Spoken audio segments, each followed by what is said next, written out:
Right, so let's dive into collaboration now. Now, I'm sure in this phase, we've realized that the best way to grow is to hold hands and grow together. Competition is quite a thing of the past because we've realized that it is not only our own limitations of creating silos and only enjoying that small space. It is also an ask of the customer today who wants a one-stop shop solution. Every customer is today looking at a marketplace and not really at a standalone product provider or a service provider, right? So as a customer, if we are keen to look at a marketplace, how are we becoming a part of one or the other marketplace as a provider as well? So the only way to do that, to be a part of a marketplace or create one, is to bring in the ability to collaborate. Now, there are 10 big problems or traits that really come in our way, which is something is a part of our nature, something is part of our way of being, which stops us from being creative. I have talked a lot about that in our course.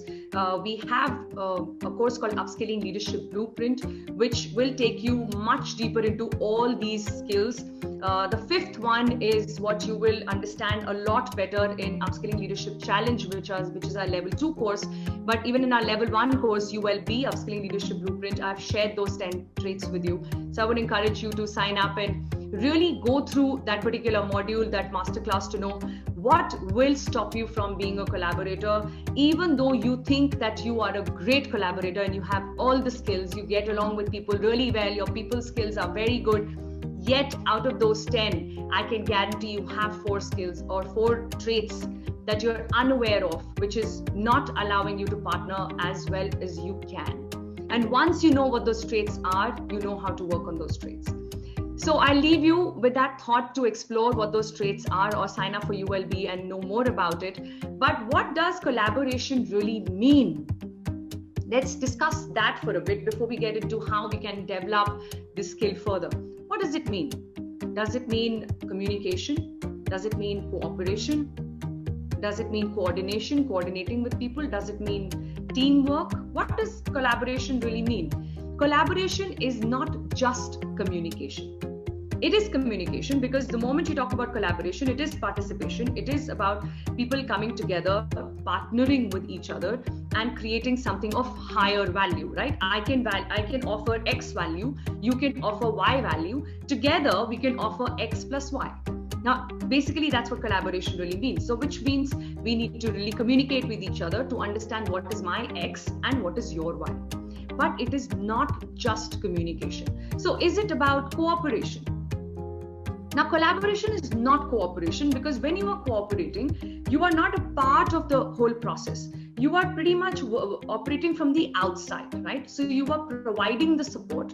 You could be a provider, you could probably be a vendor, or you could be a support system for me. You are cooperating with me to execute something, but you are not part of the deal. You're not taking complete ownership, right? The ownership lies still with me when you are only just cooperating.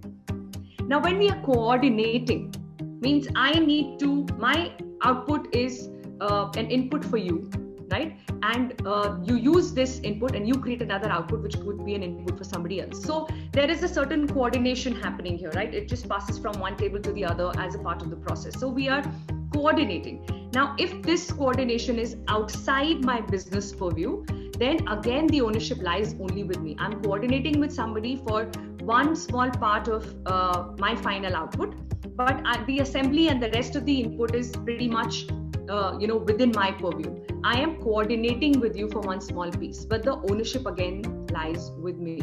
So coordination is not really collaboration. Now, is teamwork collaboration? Teamwork usually is understood as a group of people who work together on a certain project. More often than not, these are people who are under the same roof. They represent the same organization. They're part of the same business unit.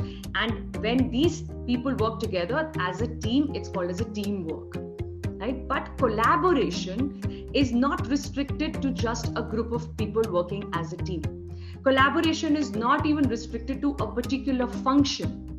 Collaboration is actually much higher, where you can collaborate even at an entity level, when one entity partners with the other entity to join hands and add more value.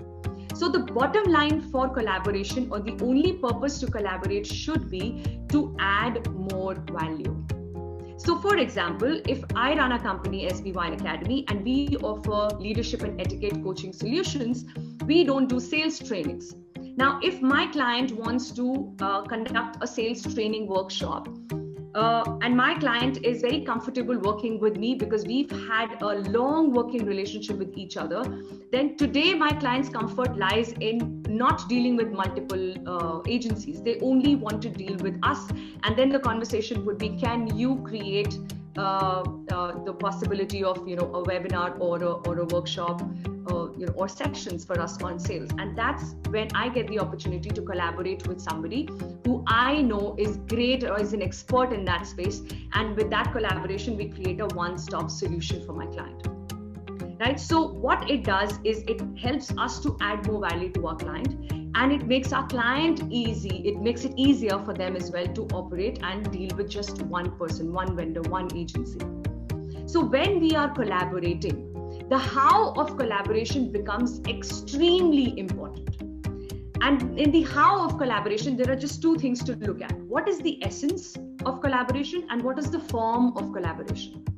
By essence, I mean your reason, your purpose, your objective to collaborate. Why do you want to collaborate? So whenever you are thinking about collaborating with someone, this question is the most important question to answer, and is answered best when you want to have a clarity on this answer yourself before you really put it out on the table in front of everyone to ponder over. What is your own answer to the fact that you want to collaborate? Why do you want to collaborate?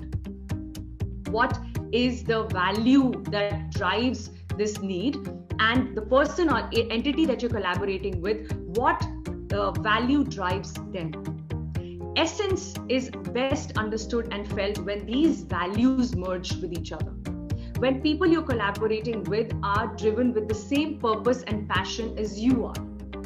And so in collaboration, instead of wasting all the time on only the form, which is the structure, the shareholding, the processes, the policies, the procedures, the team size, the hiring process, before going deeper into that aspect of collaboration, it's important to spend time on the essence of it.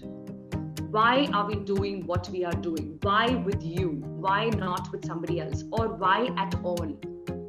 Once we are clear about the essence, when it feels right to go ahead, when you know that what drives you is what drives the other person as well, that's when it makes sense to get into the form aspect of collaboration, and then look at the whole structure and the flow and the processes and the team size and the works.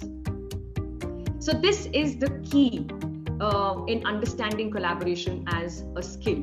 When you want to work on your own skill set to be a better collaborator, which we need to be today, we need to have the mindset of being a partner to people and work in partnership with them.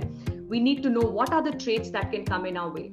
We need to know what is the essence that drives me, what is the value that drives me, and then get into the form.